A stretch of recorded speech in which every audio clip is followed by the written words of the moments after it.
que como tiene una molécula polar, puede formar puentes de hidrógeno. Entonces, para que el agua aumente su temperatura, lo que tiene que ocurrir es que parte del calor que se le suministra, o sea, cuando se va calentando el agua, parte del calor se utiliza para romper esos puentes de hidrógeno. Otras sustancias que no tienen esa particularidad, que no hacen puentes de hidrógeno, por lo tanto, necesitan mucha menos energía en forma de calor para levantar su temperatura. ¿Está claro?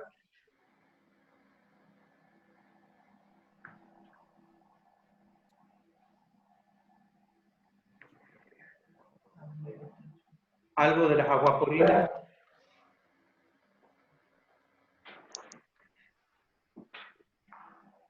Bueno, leí solo la introducción a la pregunta. Las acuaporinas, acuérdense, cuando estamos hablando de transporte a través de la membrana, ¿se acuerdan que había mecanismos de difusión, que son mecanismos pasivos, o sea, mecanismos que no gastan energía, y de acuerdo a las sustancias podían pasar de dos maneras.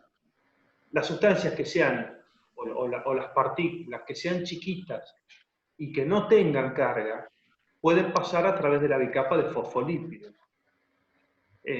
¿Por qué? Porque al no tener carga, vieron que los fosfolípidos tienen esas colitas hidrofóbicas, por lo tanto, esas partículas se pueden poner en contacto con las colitas hidrofóbicas.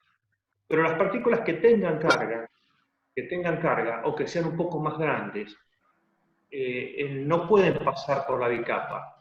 Entonces pasan a través de proteínas, y eso es lo que se llama difusión facilitada. En el caso del agua, es una molécula polar. Por lo tanto, no puede pasar a través de la bicapa. Pasa a través de proteínas especiales. Como el agua es tan importante, en particular, esas proteínas por donde pasa el agua se llaman acuaporinas. ¿Está?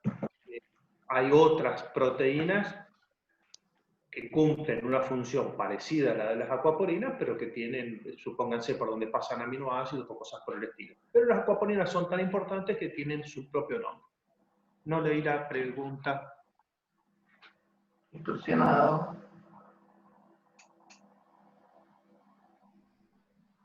¿Por qué se obtiene una imagen invertida? Voy a cambiar la pantalla. Acá hay una chica que dice que escucha mal. Sí, se escucha un Yo lo poquito escucho bien. distorsionado, pero se escucha bien, Verónica. Creo que es Verónica, Vero. Yo lo escucho bien, se escucha un poquito, pero se escucha, se alcanza Se escucha bien. a distinguir lo que dice. O sea, bueno, no, yo sigo respondiendo. Buen día. No me queda claro por qué se obtiene una imagen invertida en el microscopio óptico. Esa es una particularidad física. La recomendación es no se preocupen mucho por eso, después lo vemos, porque la explicación tengo que hacerla con un dibujo. ¿Qué es lo que ocurre? Es óptica física. Cuando la luz pasa a través de un lentecito, o sea, de un vidrio que no tenga caras paralelas, sino que tenga caras en esta forma, cambia su dirección. Cambia tanto su dirección, el resultado es una imagen que está invertida con respecto al original. ¿Está? Vuelvo a insistirles, quédense por ahora con eso.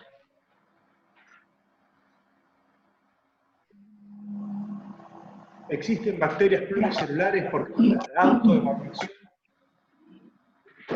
decía que una bacteria llegaba a nivel de distribución celular y de organismo. Miren, acá, acuérdense, todos los procariotas, los organismos procariontes, son unicelulares.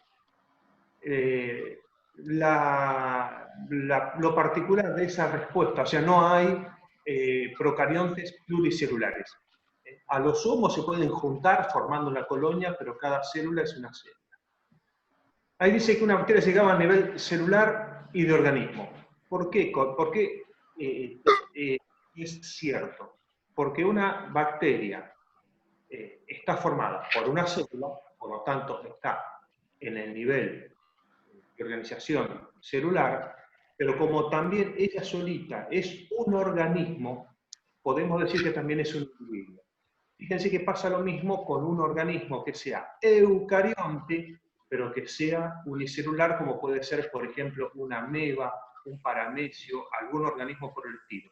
Es exactamente igual.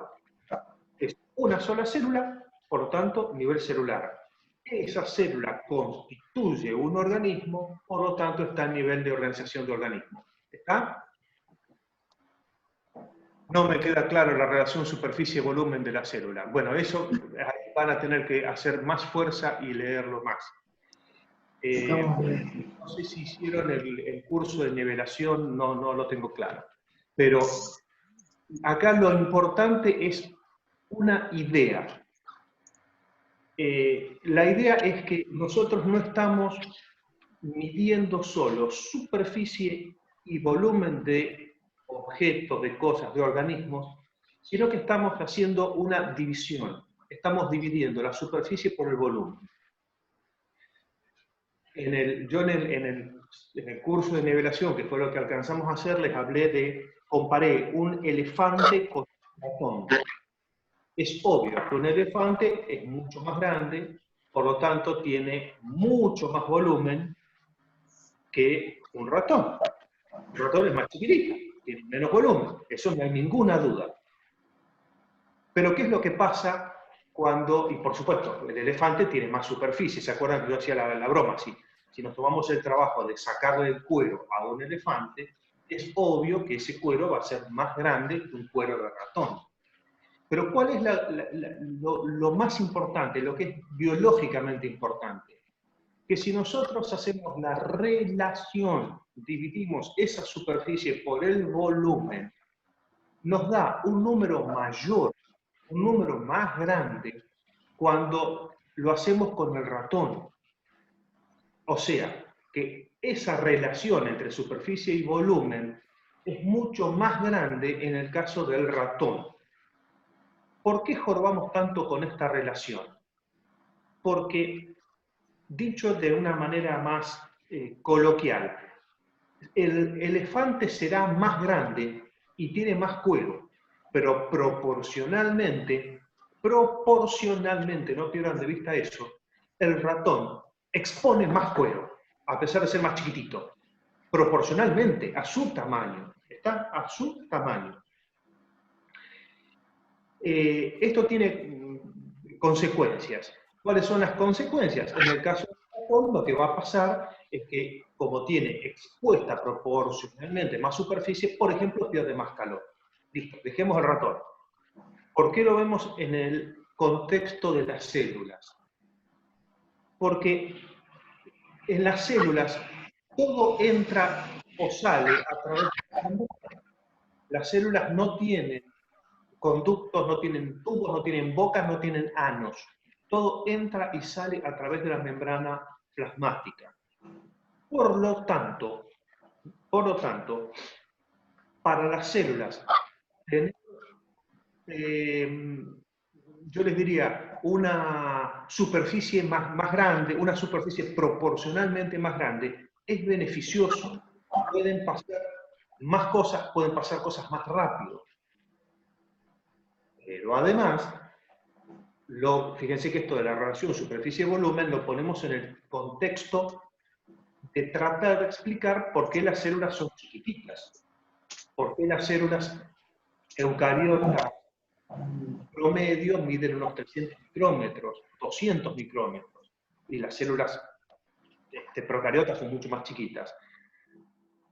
Además, el hecho de que las células sean chiquitas se relaciona con que las distancias que tienen que recorrer algunas cosas dentro de las células son menores.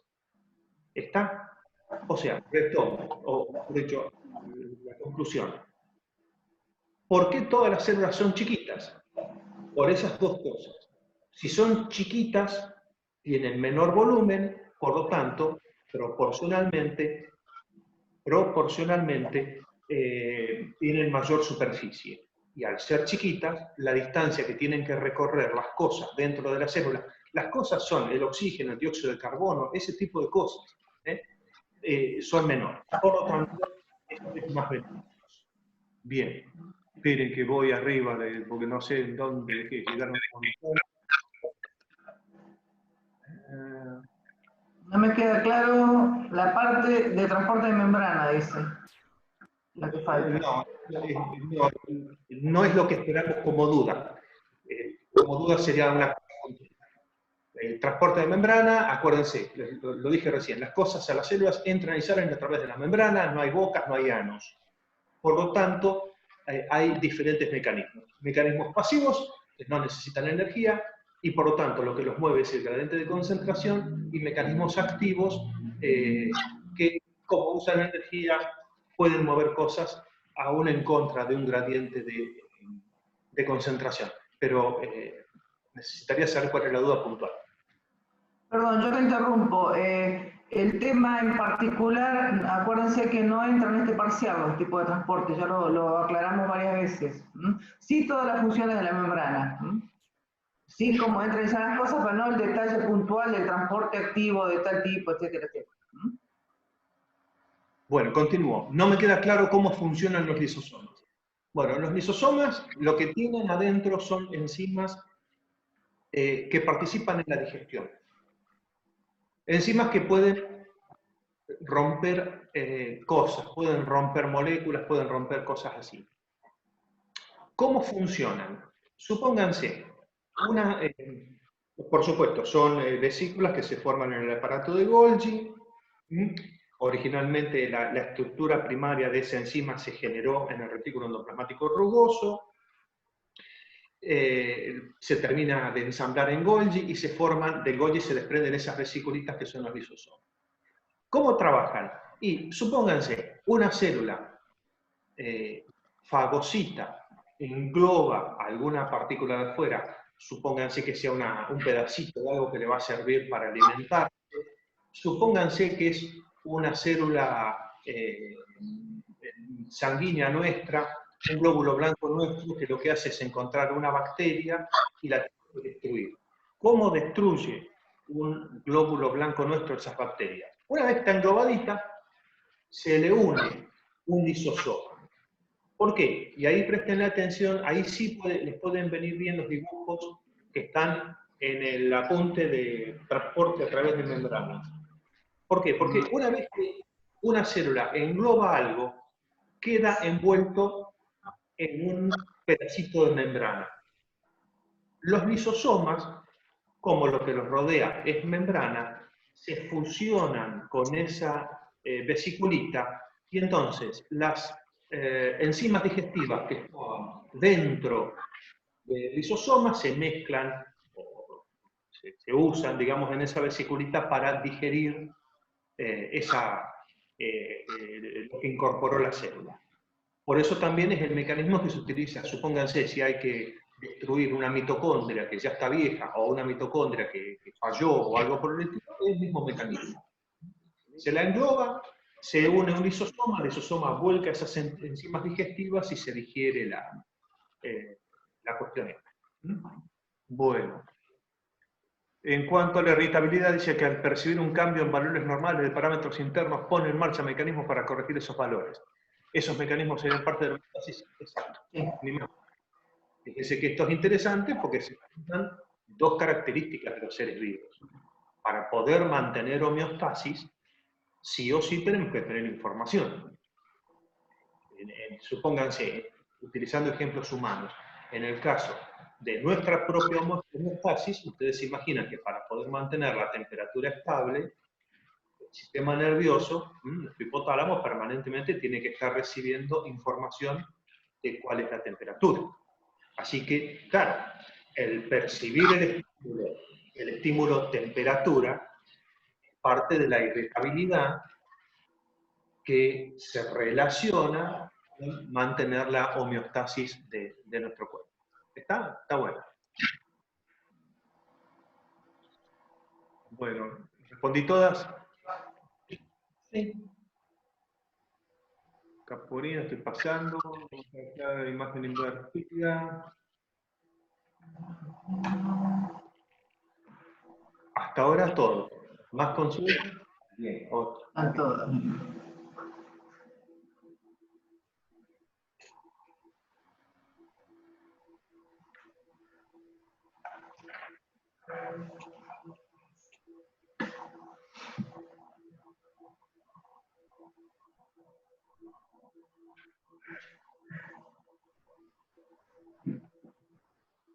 ¿Alguno tiene alguna otra consulta? Recuerden que los estoy silenciando para que no interfiera el audio. A los nuevos que entraron aproximadamente 10 desde que empezamos. Ajá.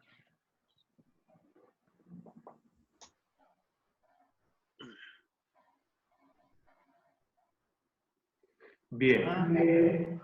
Dice, no queda claro porque en uno de los cuestionarios, cuando dice, con respecto a los cloroplastos y mitocondrias, que es falso la autógena y la simbiótica. Sí, sí. Esto es muy sencillo, es muy sencillo. La teoría autógena lo que hace es explicar por qué en las células eucariotas hay un sistema de endomembranas. Un sistema de endomembranas. O sea, un sistema integrado por la membrana del núcleo, los retículos endoplasmáticos, Golgi, lisosomas y todas esas cosas. La teoría endosimbiótica lo que hace es explicar el origen de cloroplastos y mitocondrias, pero ¿por qué no participa la teoría autógena en el origen para explicar el origen de mitocondrias y cloroplastos? Y bueno, porque las mitocondrias y cloroplastos no tienen sistemas de endomembranas homologables, ¿está? O sea, si se pregunta si el origen de mitocondrias y cloroplastos es explicado por las dos teorías, no, de ninguna manera.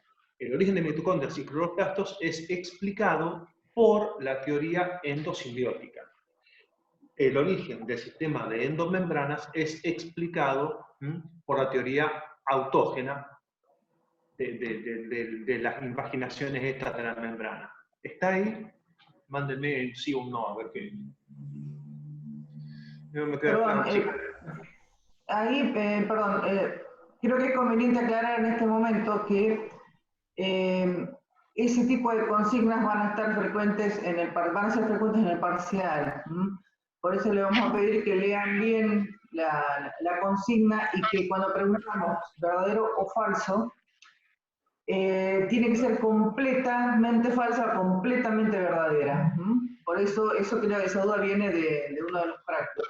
O sea, en ese caso, es cierto que cloroplastos y mitocondrias se originan mediante, o sea, lo explica la teoría endosimbiótica, pero no es cierto todo la consigna, ¿entienden? Por las dudas, porque seguramente va a haber muchas de esas. Bueno, retomo. La mayoría de los orgánulos celulares son vistos con el microscopio electrónico solamente. Sí. Sí. Júntenlo esto con el concepto de poder, con los dos conceptos, poder y límite de resolución. Fíjense que en la vida cotidiana sabemos que no podemos ver, por ejemplo, células a ojo desnudo. O sea, si nosotros queremos ver cosas que sean chiquititas, tenemos que ir o a buscar un microscopio, una lupa o algo por el estilo.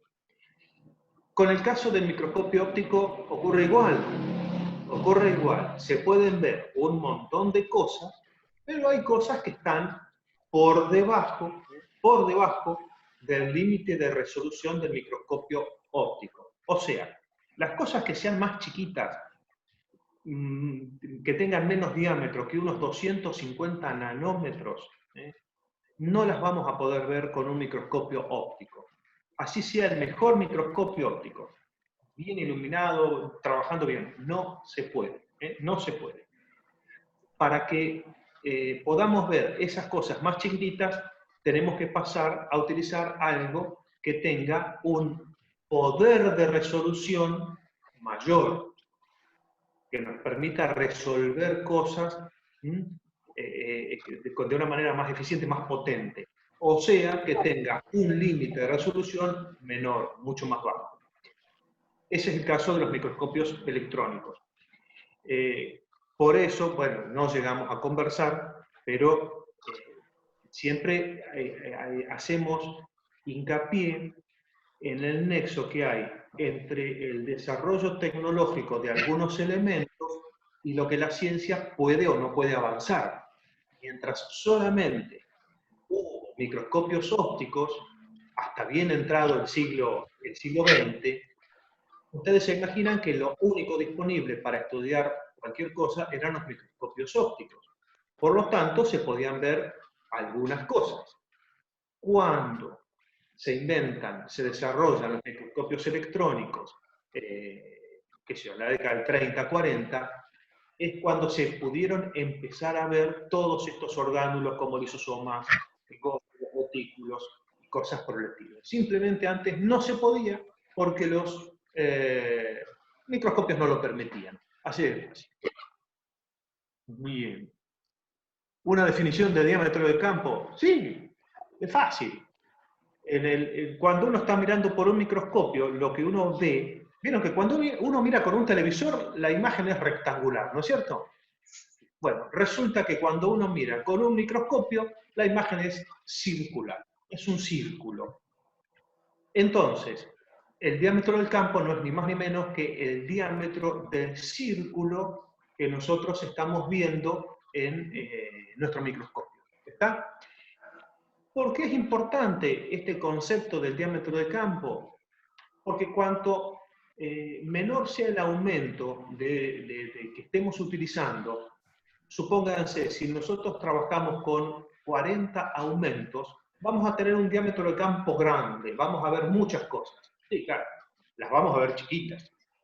Las vamos a ver chiquitas, porque el aumento es bajo. Pero vamos a ver un montón de campo, un campo muy amplio. ¿Qué pasa? Cuando nosotros pasamos a aumentos mayores, supónganse, pasamos de 40 a 400 aumentos, el diámetro del campo se va a achicar, porque aumenta el aumento. Aumenta el aumento. Y si pasáramos a trabajar, supónganse, con 1000 aumentos, el diámetro del campo sería mucho más chiquitito. ¿Qué importancia tiene esto? Bueno, la importancia la tiene cuando estamos trabajando. Porque si yo pongo un preparado, supónganse que ponga un corte de un tejido, y necesito ubicar la parte que me resulta más importante o que me resulta interesante de ese preparado, de ese pedazo de tejido, ustedes se imaginan que empezar con un objetivo que tenga un diámetro de campo muy chiquitito es dificultoso. ¿Por qué? Porque tendríamos que recorrer todo hasta encontrar lo que nos interesa. ¿Cómo se trabaja? Pero esto es la práctica. Se trabaja primero con pocos aumentos, ubicamos lo que nos interesa. Ah, sí, mira, lo interesante está acá. Lo ponemos en el medio del campo y después vamos a aumentos mayores.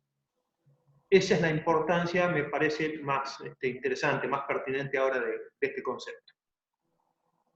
Sigo. Cuando dice que los macroelementos representan más del 1% de la materia viva y después que las biomoléculas se forman con ellas, representan el 30%.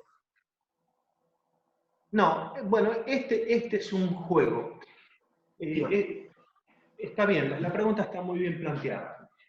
Cuando hablamos de los macroelementos, en realidad no representan el 30%, representan más del 90% de la materia viva.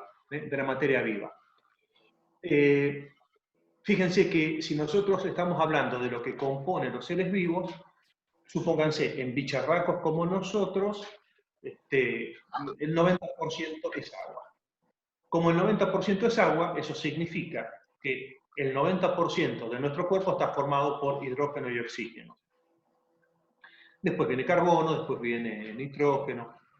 Ahora, el hecho de que digamos que representan más del 1% es porque los microelementos o los oligoelementos representan porcentajes mucho menores, no llegan al 1%. O sea, de carbono tenemos más del 1%, sí.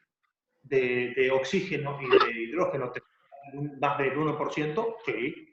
Mucho más que el 1%, pero es más que el 1%. supónganse, de fósforo y de nitrógeno, también.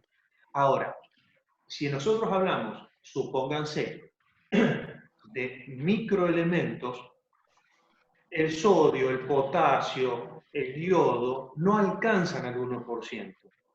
No alcanzan al 1%. Y si hablamos de oligoelementos, supónganse zinc, vanadio, esos elementos tan raros, la proporción es mucho, mucho menor todavía.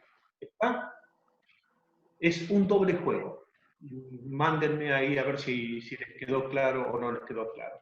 Perdón, Santi, además lo que dice en la consulta, ¿no? Dice biomoléculas. El agua, por ejemplo, que es la molécula que en un ser vivo, en la materia viva, ocupa, o sea, en un cuerpo, la gran mayoría del volumen no es una biomolécula, es una molécula inorgánica. A lo mejor por ahí viene la duda de la interpretación. Bueno. No me dio tiempo a hacer el mate. Bueno, no sé si entra en el parcial, pero no comprendo bien cómo se relacionan las molaridad y tonicidad.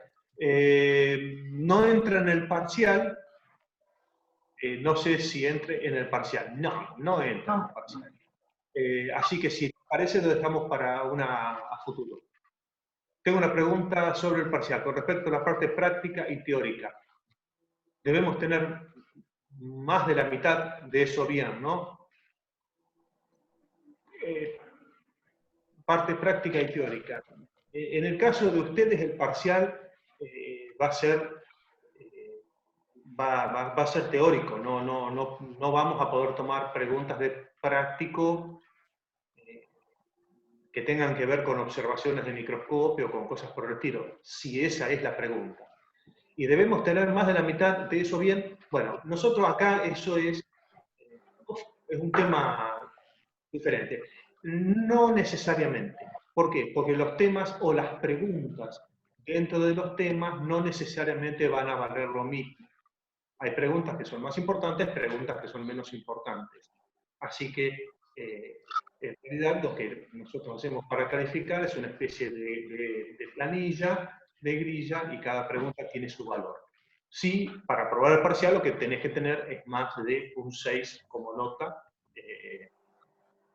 O sea que automáticamente eso te dice que tenés que tener el 60%, no el 50% de las respuestas. ¿Cuáles serían las sustancias químicas que participan en la composición de la membrana? Bueno, ahora están todos los libros.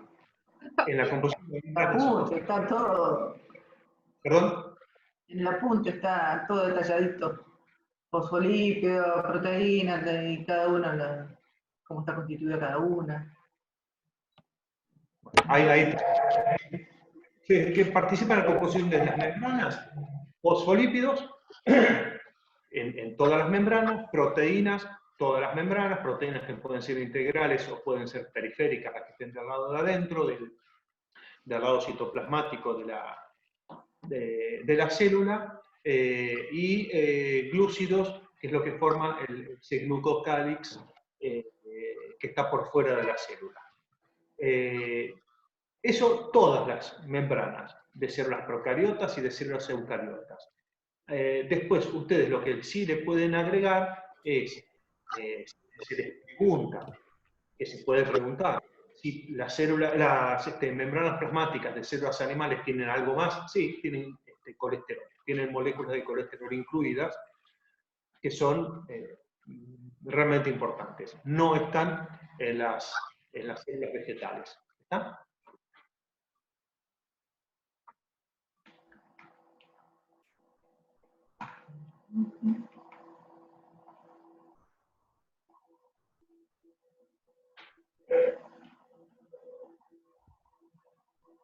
Solo las células de tipo animal tienen colesterol. Sí, solamente de tipo animal. No, ninguna otra. Ninguna otra. El colesterol lo que tiene regula lo que es la fluidez de la membrana. Ustedes vieron de la experiencia cotidiana que lo que sean grasas, lípidos, cambian de estado con la temperatura. Si alguna vez alguien hizo pastelitos fritos, sabe que pone la grasa de vaca o de cerdo en una cacerola y cuando la pone está más o menos durita. Y cuando la calienta, para poder meter el pastelito y que no quede apoyado arriba de la grasa, se pone fluido.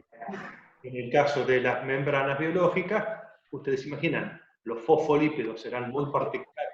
Son fosfolípidos, tienen fosfato, pero son lípidos. Por lo tanto, la temperatura influye en la fluidez de esa membrana. En el caso de los animales, una forma de que esa membrana no cambie tanto, no se ponga demasiado fluida o demasiado durita, es con las moléculas de colesterol. ¿Por qué las células vegetales tienen pared y los animales relacionados con... Bueno, te podría decir, andá y preguntarle a Darwin. ¿Por qué las células animales tienen pared y las vegetales pared? Porque evolucionó así. La primera respuesta. Pero no, vamos a la respuesta en serio. Se relaciona con la forma de nutrición. Ustedes tienen macetas con plantas, tienen alguna maceta con, qué sé yo, no sé, con un cactus. ¿Ustedes esperan que el cactus salte de la maceta y se les escape corriendo por el patio? No, ¿no es cierto? No son lógicos. Pasan los dibujitos animados, sí. Pero ¿por qué no esperamos o que el fresno que tenemos en la vereda salga corriendo de la vereda? Se relaciona con la forma de nutrición. En el caso de los organismos que tienen pared, fíjense que coincide que son organismos autótrofos, o sea, son organismos que pueden producir su propio alimento. Ya sea una planta, que tiene por supuesto células con pared, una alga que tiene células con pared, coincide en que todas se alimentan por sí mismas, fabrican su propio alimento. ¿Con qué proceso? Con el proceso de fotosíntesis. Ahora, para hacer fotosíntesis, hay que andar corriendo atrás de la luz. Una planta tendría que moverse buscando, supónganse, dióxido de carbono en algún lugar para hacer fotosíntesis. No, le alcanza con estar fija en un lugar,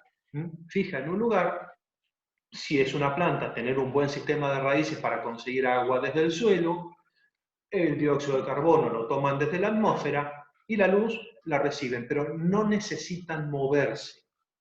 ¿Qué es lo que pasa con los organismos heterótrofos? Todo lo contrario. Como no podemos producir nuestro propio alimento, ya lo tenemos que tomar ya hecho. Lo tenemos que tomar o de plantas o de otros animales.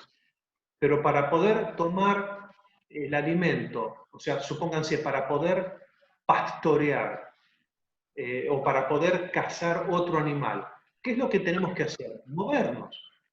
Tenemos que movernos. O sea, ya sea para ir hasta la planta, hay que moverse. Una vez que un animal, supónganse, un ciervo, llegó a un árbol, lo que tiene que hacer es, con los dientes, cortarlo, y eso implica cortar un pedacito, y eso implica movimiento. ¿Está? Ni hablar si un animal tiene que cazar otro animal, tendrá que correrlo, acecharlo, morderlo, masticarlo. Ustedes se imaginan que si la célula, sería imposible que las células animales tuvieran pared porque no podrían moverse. En el caso de los autótrofos, como no se tienen que mover porque se alimentan por sí mismos con el proceso de fotosíntesis, no necesitan moverse y por eso tienen pared. Esa pared que le da sostén cuando trabajan en conjunto con la vacuna. En los animales, todo lo contrario. Todo lo contrario. Como tenemos que movernos porque somos heterótrofos, porque no podemos producir nuestro propio alimento, es por eso que no tenemos pared celular. No tenemos... Bueno, la definición de enzimas catalizadoras. Bien.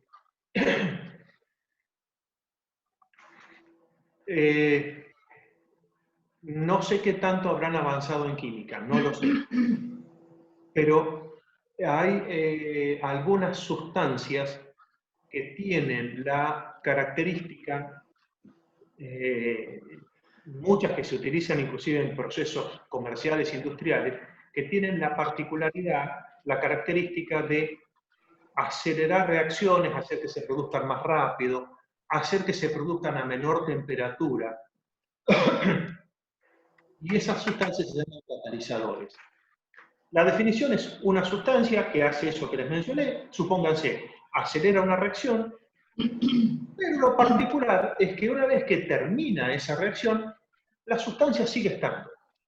O sea, no se gasta durante el proceso, no cambia de manera que se pierde después del proceso. ¿Y por qué es tan importante para nosotros este concepto? Bueno, porque fíjense que la mayor parte de las proteínas de cualquier ser vivo son estas enzimas. Las enzimas son catalizadores biológicos, o sea, sustancias que cumplen esta función.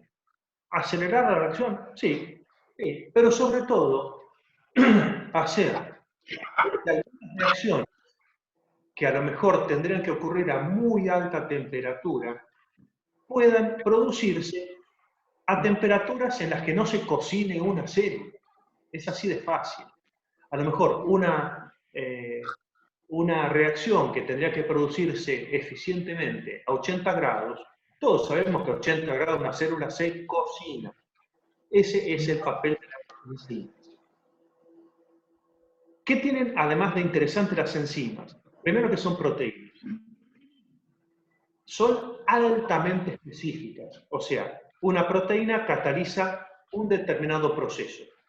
Lo cataliza para un lado o para otro, o sea, puede tomar estos productos, estos insumos, procesarlos y hacer un producto, pero generalmente también pueden agarrar este producto, producto bien digo, catalizar la reacción para el otro lado. Si hay mucho de esto, la reacción irá para allá. O sea, si hay mucho insumo, la enzima producirá mucho producto. Pero ojo, en las células, a veces, si hay mucho producto, las enzimas ¿qué hacen? Catalizan y los vuelven a transformar en insumos. Vuelvo a decirles por qué es tan importante. Como en los organismos, los seres vivos, se están produciendo tanta cantidad de procesos, de reacciones químicas diferentes, simultáneamente, todas al mismo tiempo, hay miles de enzimas que van catalizando estos diferentes procesos. Bien específico, esta enzima, este proceso. Esta enzima, este pasito de este proceso. Todavía no deben haber empezado a estudiar temas. Cuando vean, por ejemplo, la respiración celular, van a ver un pasito chiquitito, está catalizado por una enzima específica, una enzima que hace solo eso. Otra buena definición que ustedes tienen en el trabajo práctico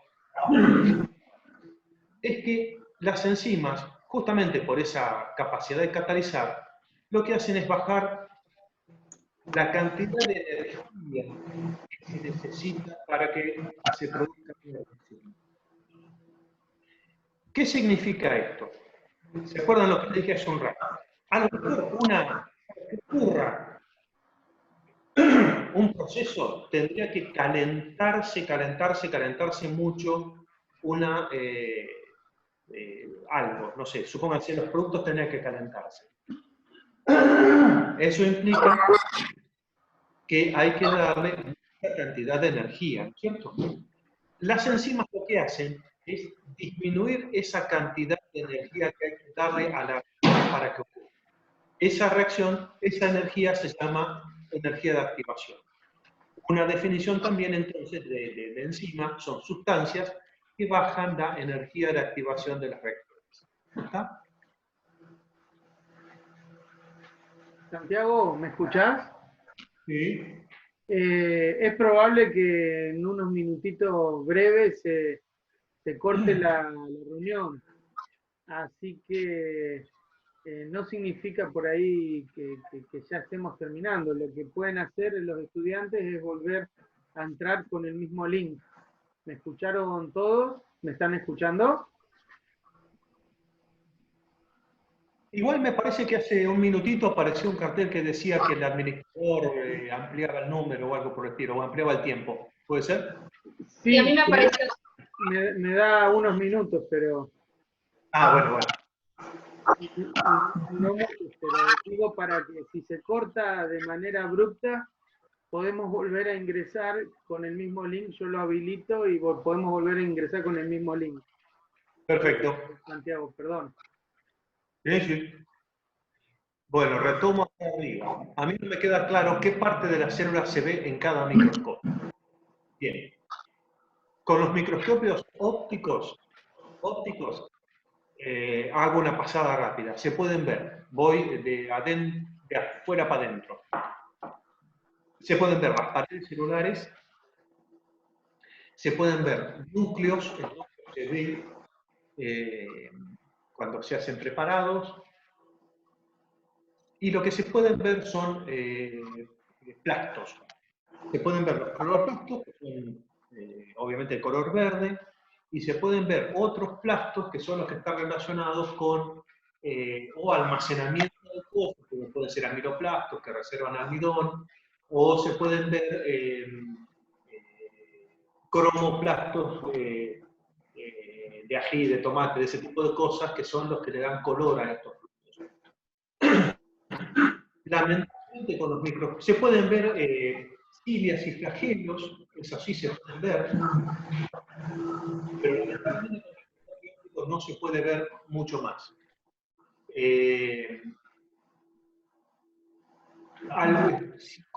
Con trabajos muy particulares, por ejemplo, se podrían teñir de determinada manera las mitocondrias, pero se verían como un puntito que uno puede hacer con un lápiz en un papel. ¿Por qué pasa esto? Vuelvo al concepto de límite de resolución. La mayor parte de los orgánulos son más chiquititos que lo que el microscopio óptico puede resolver. ¿Qué significa eso? Eso significa que lo que hay que hacer es pasar a un microscopio con un límite de resolución más chiquitito. Y se relaciona con otra cosa interesante también. Las membranas biológicas tienen un espesor de unos 10 nanómetros. 10 nanómetros. ¿Se acuerdan que les dije hace un rato? El límite de resolución del microscopio óptico es de 250. O sea, que el espesor de una membrana plasmática es 25 veces más finito que lo que puede verse con el microscopio óptico. Entonces, ¿qué pasa? Imagínense un retículo plasmático, liso, rugoso, no importa. Están formados por membrana y adentro tienen cosas que están en agua, más o menos disueltas en agua, puede tener proteínas, puede tener otras cosas que están en agua. O sea, una bolsa llena de agua revestida por algo que es mucho más chico que el límite de resolución del microscopio óptico. O sea, está en valor. Solamente podemos ver algunas poquitas cosas. ¿Está? Perdón, una sola acotación. Por eso muchas veces lo que hacemos es utilizar colorantes o algún tipo de técnica microscópica para que, supongamos, un colorante como la safranina o como el azul de metileno, algunos que hubieran usado si hubieran hecho los prácticos, lo que hacen es levantar el contraste entre partes de la célula. Entonces, uno puede ver un orgánulo que está hecho de membrana así, pero teñido. Entonces lo que ve no es el límite de la membrana, sino la diferencia entre las partes de esa membrana. Eso sería un concepto interesante para que lo rescaten para después, para tenerlo. ¿Qué más? A ver.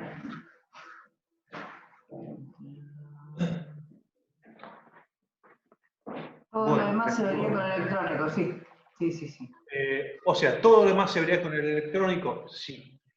Sí, pero acuérdense de que la microscopía electrónica es toda una técnica y hay, o sea, no es que cuando uno pone un preparado en microscopio electrónico ve todo, sino que hay formas de preparar el material para ver mitocondrias, para ver los retículos, para ver Golgi, para ver cosas así, de todo el mundo. Pero la respuesta sería sí, el resto se ve con el electrónico.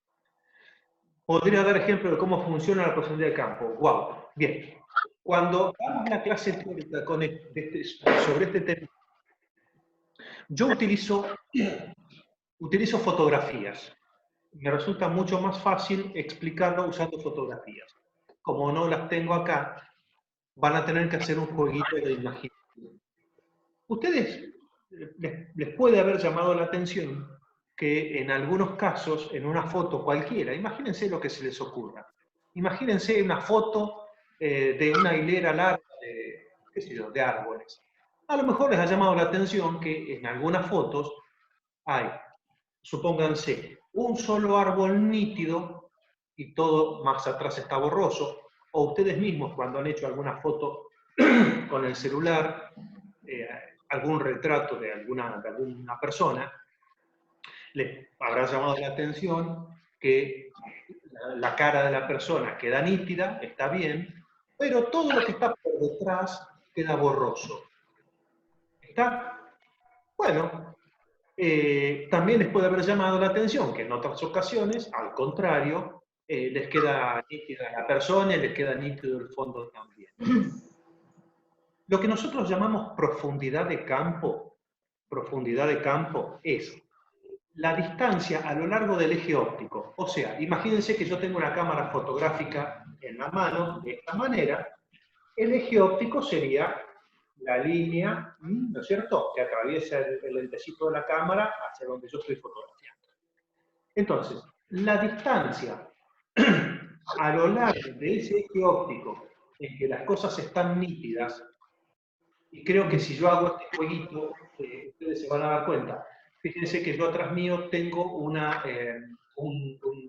foto pegada en la pared, ¿no es cierto?, en la pared. Y creo que se ve bastante nítida. Parece que la están viendo nítida. Creo que si yo hago esto, o pongo la mano así, de esta manera, no cambia un cuarto. Así que no dije nada.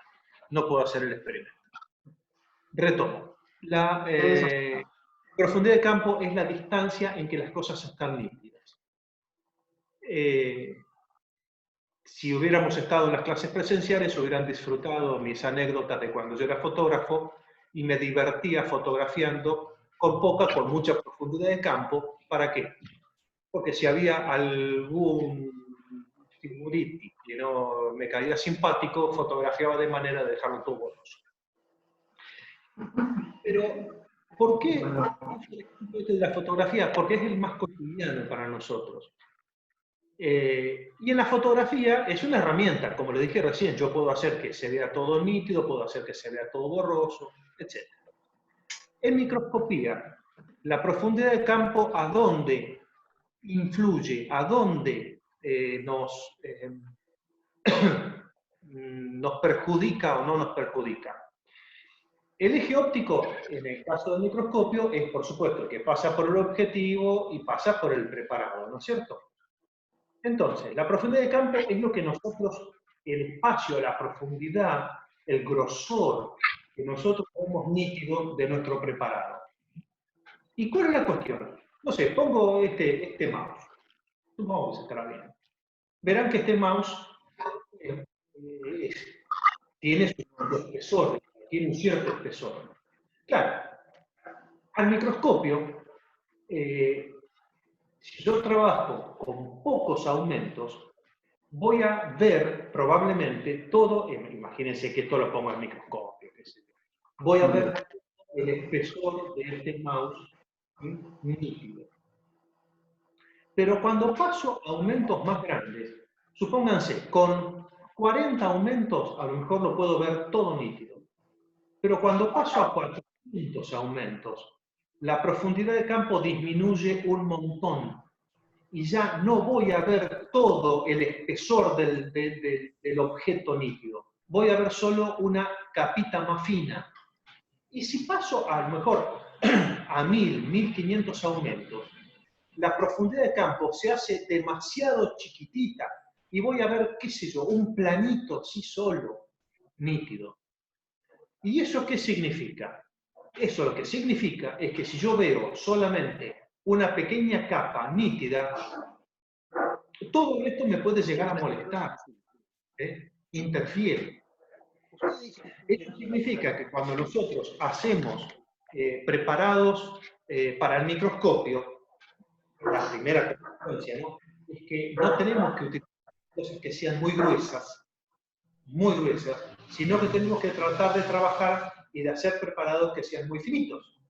El mouse, fíjense el espesor que tiene.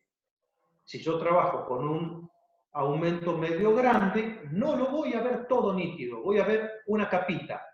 Lo que esté por debajo de la capita nítida o por arriba de la capita nítida me va a molestar.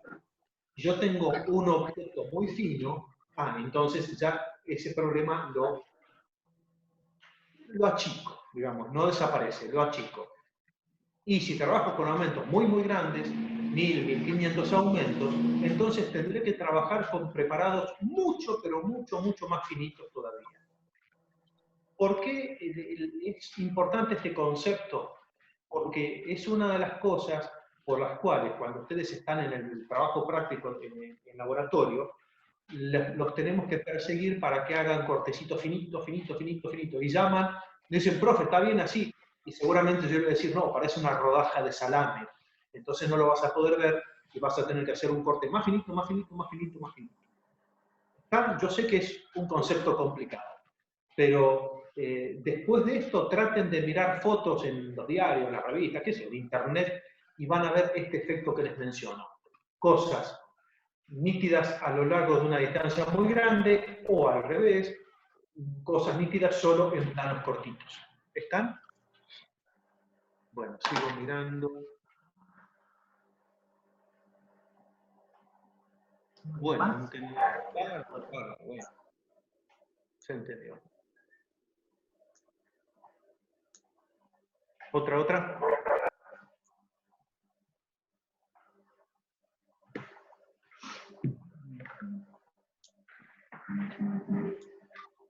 Voy a tomar el mate.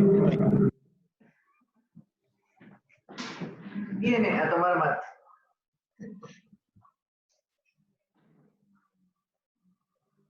No se filtra así.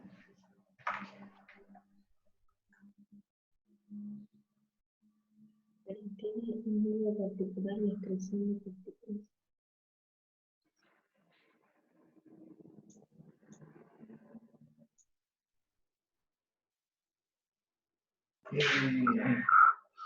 Tiene un nombre. Tiene un nombre particular, excreción de partículas. No sabe.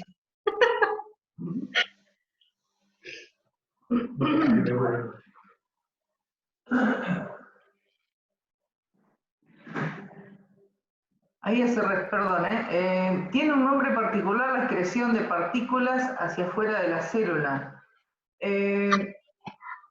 Esos detalles en particular los vemos en transporte, pero es exocitosis en todo caso, cuando se sacan partículas de gran tamaño, hacia desecho. Puede haber cambios de la configuración de la membrana o no, pero eso ya es más para el siguiente parcial, digamos, esos detalles. Igual, cuando nosotros decimos excretar, estamos hablando de desechos. Estamos hablando de desechos. Y fíjense que nosotros, en esta biología, que muchas veces una célula que tiene que producir, supónganse, una enzima, para que esa enzima después salga de la célula y vaya a trabajar al intestino, eso es secreción. Excreción son desechos. Secreción implicaría cosas más o menos útiles. y todas las cosas pueden salir por el mismo mecanismo que les mencionó Alicia, de exocitosis. ¿Está? Entonces, por eso no tratamos de decir o excreción o secreción, sino más o menos englobar todo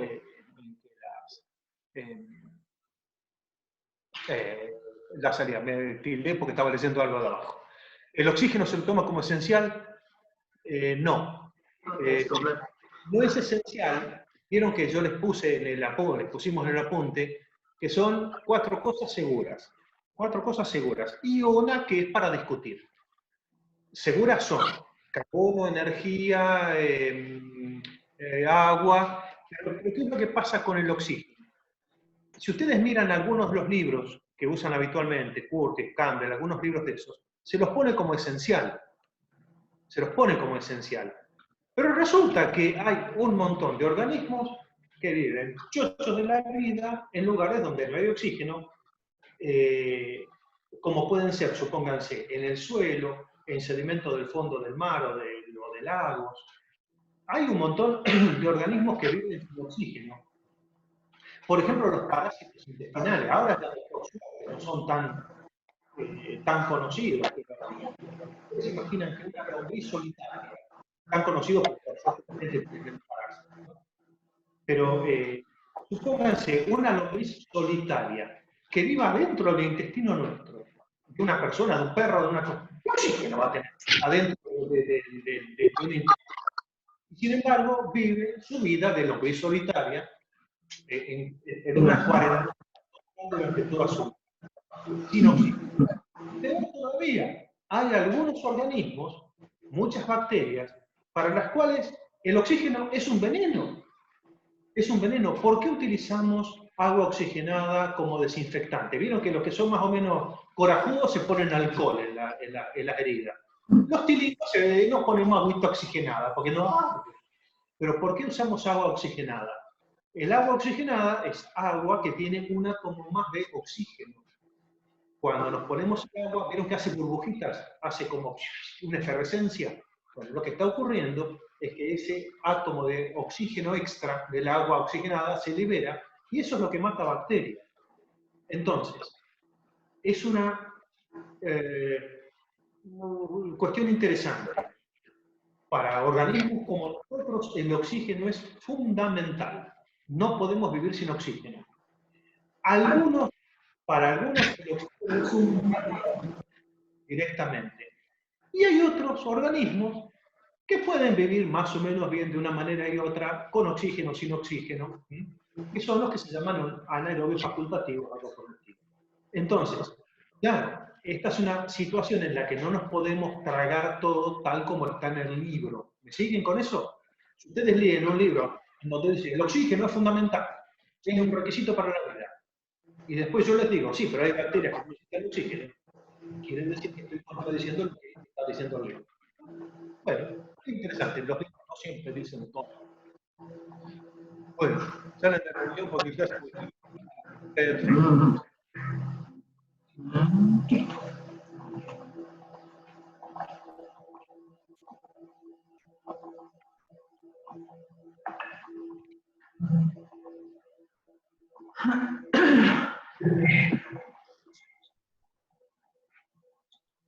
¿Alguna más? ¿O se fueron todos a química?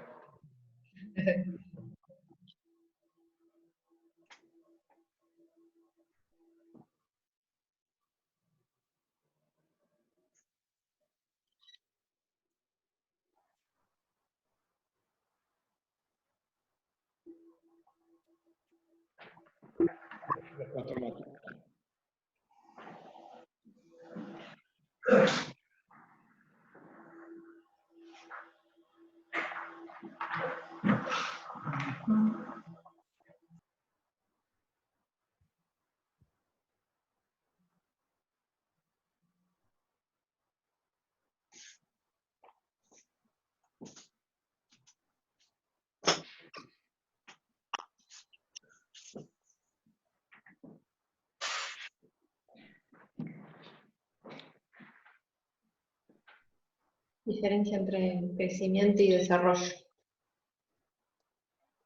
Bueno, crecimiento y desarrollo. Cuando nosotros hablamos, o sea, ¿por qué para los biólogos son dos conceptos importantes por lo diferente? ¿Por qué son tan importantes? Si ustedes, vamos a pensar en los pollos, que son bichos conocidos. Sí, son más conocidos cuando están, son las patas así en una fuente, ¿no? Pero, cuando se produce la fecundación, o sea, cuando el espermatozoide del gallo fecunda el óvulo de la gallina, se produce una cigota. Si ustedes ven esa cigota en ese momento, van a ver que es una célula grande, porque vieron que la yema del huevo es grandecita, pero no van a ver nada en particular. O sea, miren y ven cigota de pollo, pero no ven pollo, no ven pollo. Ahora, fíjense que cuando el pollito sale del huevo, una vez que pasaron no me acuerdo, no me acuerdo los días, una vez que sale el pollito de huevo, el pollito tiene facha de pollo. Cigota, ni de casualidad parecido al pollo. El pollito que sale del huevo, ya sí parecido al pollo.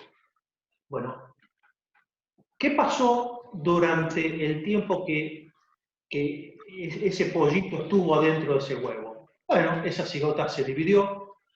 Primero se dividió en 2 células, después se dividió en 4, después en 8, 16, etcétera, etcétera, y sigan con esa curva exponencial de aumento de la cantidad de células. ¿Pero qué pasó?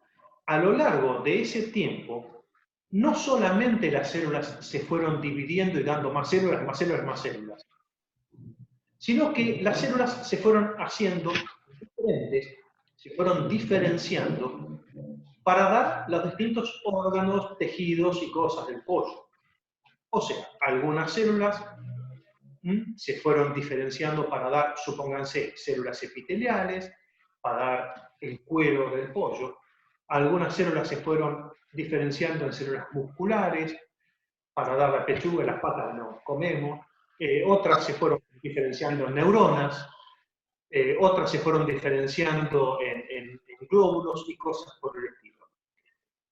Vuelvo a insistirles, de una sola célula de esa cigota, al cabo de un cierto periodo pasamos a tener un montón de células, pero diferentes. Células que se diferenciaron para cumplir diferentes funciones. Eso es lo que llamamos el desarrollo. ¿Está? Eso es el desarrollo.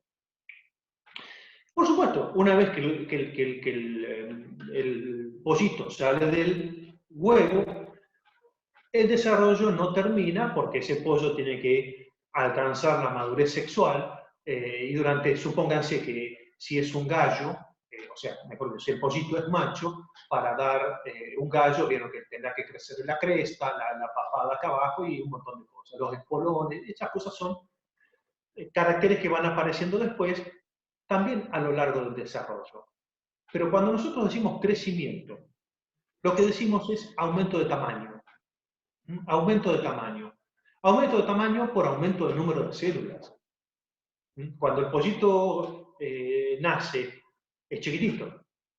Si yo tengo un gallo de este tamaño, no es que las células del pollito se hincharon, sino que aumentó el número de células.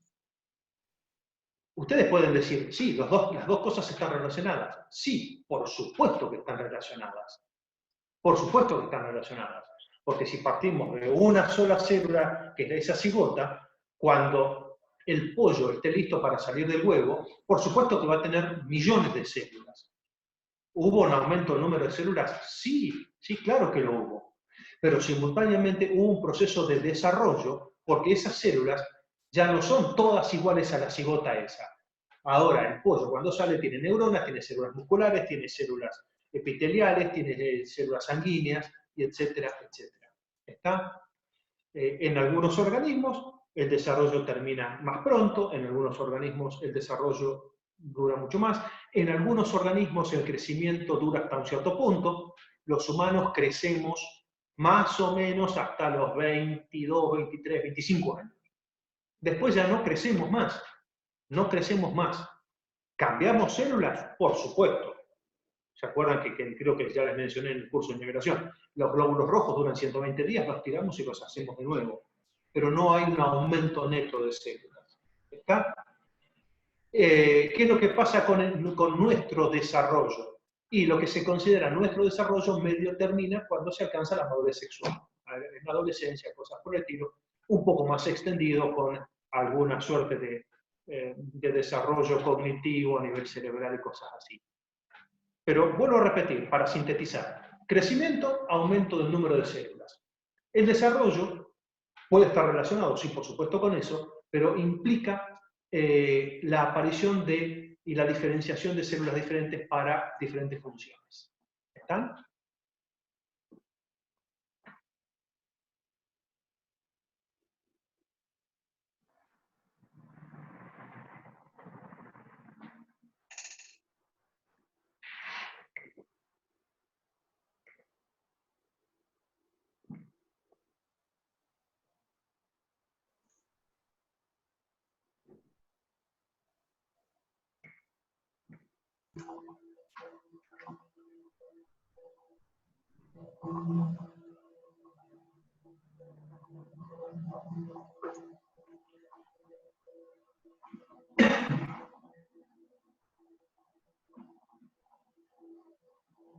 Bueno.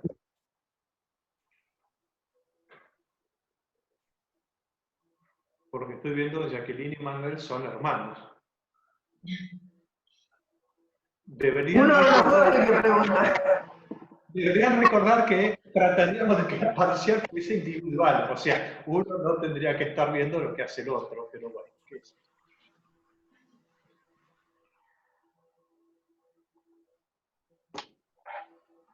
Dividimos la nota en dos. Claro, dividimos la nota en dos.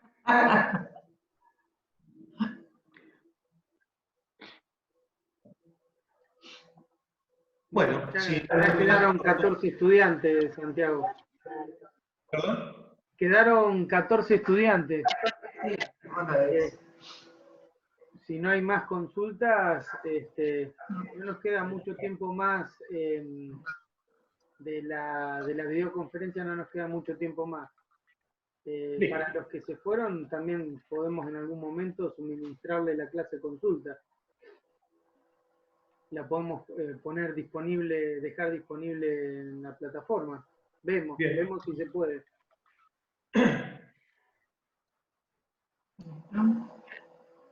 A ver. Tenemos clase de química. ¿Qué? Perfecto. Muy bien. Bueno, chicos, para cualquier cosa, Sí, por el foro. Muy bien. Chao, hasta luego. Gracias. Chao. Chao, hasta luego, gracias.